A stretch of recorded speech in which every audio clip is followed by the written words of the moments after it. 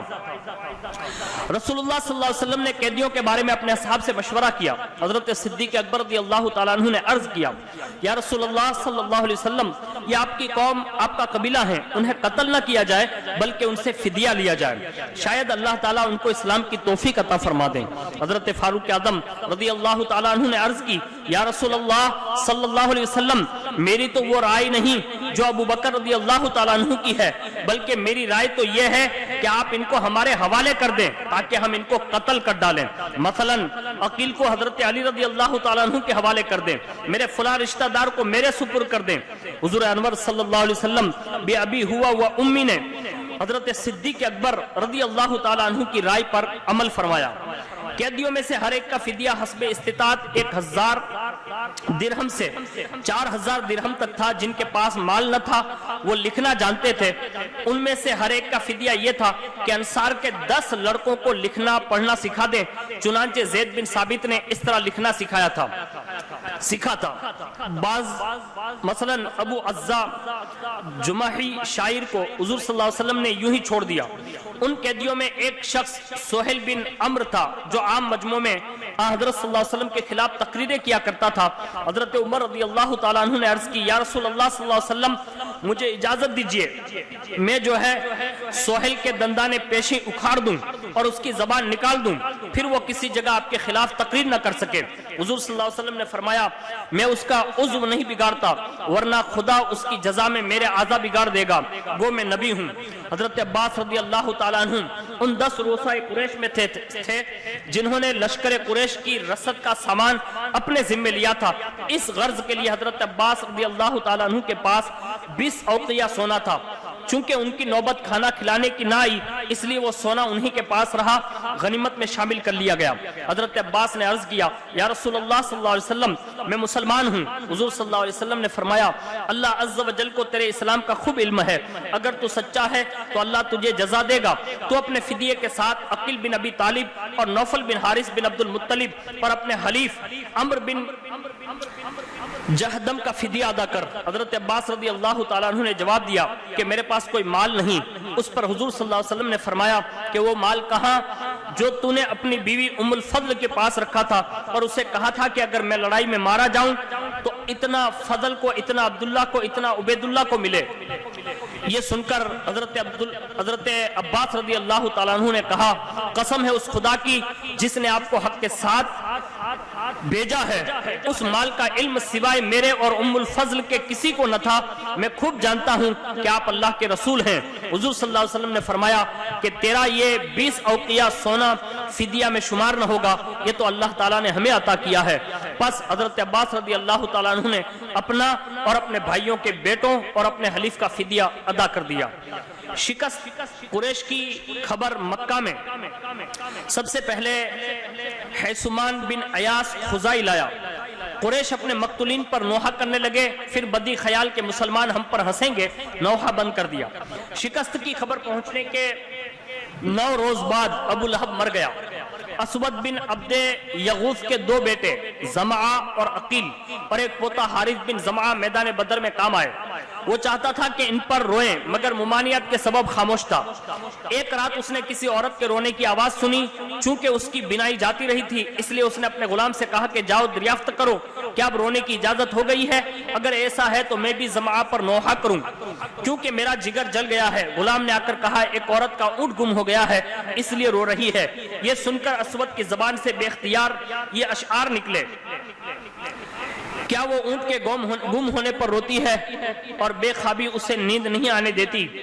سو وہ جوان اونٹ پر نہ روئے بلکہ بدر پر جہاں قسمتوں نے کوتاہی کی، اگر تجھ کو رونا ہے تو عقیل پر رو اور شیر حارث پر رو اور ان سب پر رو اور نام نہ لے، اور ابو حکیمہ یعنی زمعہ کا کوئی ہمسر نہیں۔ یوم بدر کا یہ واقعہ یوم فرقان تھا۔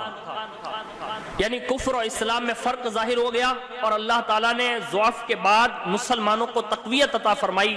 چنانچہ اس نعمت کو یوں یاد دلایا گیا، وَلَقَدْ نَصَرَكُمُ اللَّهُ بِبَدْرٍ وَأَنْتُمْ أَذِلَّةٌ، اور تمہاری مدد کر چکا ہے اللہ بدر کی لڑائی میں اور تم بے مقدور تھے۔ اس دن سے اسلام کا سکہ کفار کے دل پر جم گیا اور اہل مدینہ میں بہت سے لوگ ایمان لائے۔ اہل بدر کے فضائل میں اتنا ہی کہہ دینا کافی ہے کہ رسول اکرم صلی اللہ علیہ وسلم نے ان کے حق میں فرمایا ہے کہ بے شک اللہ اہل بدر سے واقف ہے، کیونکہ اس نے فرما دیا تم عمل کرو جو چاہو، البتہ تمہارے واسطے جنت ثابت ہو چکی، یا تحقیق میں نے تمہیں بخش دیا۔ آخرت میں مغفور ہونے کے علاوہ دنیا میں بدری ہونا خاص امتیاز کا سبب شمار کیا جاتا تھا، بلکہ وہ ہتھیار بھی جن سے بدر میں کام لیا گیا تبرک خیال کیے جاتے تھے۔ چنانچہ حضرت زبیر رضی اللہ تعالیٰ عنہ نے جو برچھی عبیدہ بن سعید بن عاص کی آنکھ میں ماری تھی وہ یادگار رہی بدی طور پر کہ حضور صلی اللہ علیہ وسلم نے حضرت زبیر رضی اللہ تعالیٰ عنہ سے مستعار لی، پھر آپ کے چاروں خلیفوں کے پاس منتقل ہوتی رہی۔ بعد ازاں حضرت عبداللہ بن زبیر رضی اللہ تعالیٰ عنہ کے پاس رہی، یہاں تک کہ سن ہجری 73 میں حجاج نے ان کو جو ہے شہید کر دیا۔ اہل بدر کے توسل سے جو بھی دعا مانگی جائے وہ بفضل الہی مستجاب ہوتی ہے، جیسا کہ مشائخ کا تجربہ ہے۔ اندلس کے مشہور سیاح محمد بن جبیر نے بدر کے حال میں یوں لکھا ہے کہ اس معظم میں خرما کے بہت باغ ہیں اور آب روا کا ایک چشمہ ہے، موضع کا قلعہ بند ٹیلے پر ہے اور قلعہ کا راستہ پہاڑوں کے بیچ میں ہے۔ وہ قطع زمین نشیب میں ہے جہاں اسلامی لڑائی ہوئی تھی اور اللہ تعالیٰ نے اسلام کو عزت اور اہل شرک کو ذلت دی۔ آج کل اس زمین میں خرما کا باغ ہے، اس کے بیچ میں گنج شہیدہ ہیں۔ اس آبادی میں داخل ہوتے وقت بائیں طرف جبل الرحمہ ہے، لڑائی کے دن اس پہاڑ پر فرشتے اترے تھے۔ اس پہاڑ کے ساتھ جبل طبول ہے، اس کی قطع ریت کے ٹیلے کی سی ہے۔ کہتے ہیں ہر شب جمعہ کو اس پہاڑ سے نقاری کی صدا آتی ہے، اس لیے اس کا نام جبل الطبول رکھا گیا ہے۔ ہنوز نصرت نبی کی یہ بھی ایک کرامت باقی ہے۔ اس بستی کے ایک عرب باشندے نے بیان کیا ہے کہ میں نے اپنے کانوں سے نقاروں کی آواز سنی ہے، یہ آواز ہر جمعرات اور دوشنبہ کو آیا کرتی ہے۔ اس پہاڑ کی سطح کے قریب آن حضرت صلی اللہ علیہ وسلم کے تشریف رکھنے کی جگہ ہے اور اس کے سامنے میدان جنگ ہے۔ یہ چند باتیں جو ہیں جنگ بدر کے حوالے سے پیش کرنے کی سعادت حاصل کی ہے۔ دعا کرتے ہیں اللہم انی اسألوک بحبیبک سیدنا و مولانا محمد المصطفیٰ صلی اللہ علیہ وسلم و بی اہل بدر رضی اللہ عنہم تبلغنی فی الدارین اقصى مرامی وتغفر لی ولوالدی ولمشائخی ولأحبائی ولسائر المؤمنین والمؤمنات تؤید الاسلام والمسلمین آمین یا رب العالمین برحمتک یا ارحم الراحمین۔